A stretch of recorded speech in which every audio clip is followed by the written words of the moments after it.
It's the creepiness. Julian, I mean, I guess what I'm asking you is what part of Custer don't you understand here, where you're surrounded and you see one incident after another that comes up, and it comes back to the same basic issue.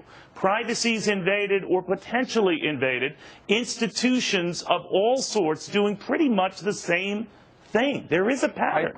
If you want to conflate and combine all these issues and then make these general statements, you can do that. I just don't think it's a very thoughtful way of approaching it. Well, why don't you think about what I just said, Julian? I'm asking you to think and connect all the... Now, Julian, don't play the politics game. I don't connect the dots. I don't connect the dots, Julian, I'm telling you, drop the liberal thing and focus on the reality thing. You have one entity after another going after the American people. You have one system of government, one agency, one department after another, essentially doing the same thing. You can call that conflating. I am telling you there's a pattern, and you're just shrugging your shoulders. But I guarantee you, Julian, if it were George Bush doing it, you would rightly be all over it.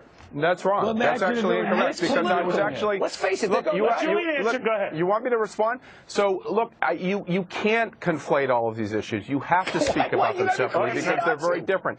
In the case of the IRS, I agree the targeting was wrong, but there was never any connection to the White House. Nobody's proven that. This guy would make in the case of the A case, there was no one was criminalizing investigative reporting. Nobody in the Justice Department ever spoke about prosecuting Rosen. That was simply a method to get a subpoena. They called him a color. That is not targeting. They called him a color. Secondly, I'm not going to get anywhere at this point. The White House, Julian, because I want to talk facts, and you want to make these general broadsides. I'm sorry, Julian, you're saying nothing, and it's offensive. Okay, well then, Neil, why don't we speak about them specifically? Let's debate issues specifically. Why don't you talk facts? You're the one making the general allegations, Neil, without backing them up with facts. No, Julian. I'm not going to play this game with you, Julian. You play the same damn game, dismissing one. Neil, you're playing the game. Neil, excuse me. Cut his mic. You're playing the Obama hater game. You're playing the Obama hater game, and you're not backing up with facts. Ben, I want to go back to you, and I want to be very clear on this. Cut his damn mic. I want to be very clear to you. Ben, is this pattern of behavior you see here? I want to keep politics out of it. I want to keep the nuances out of it. I want to just address a pattern of behavior you've seen that does or does not worry you. Does it?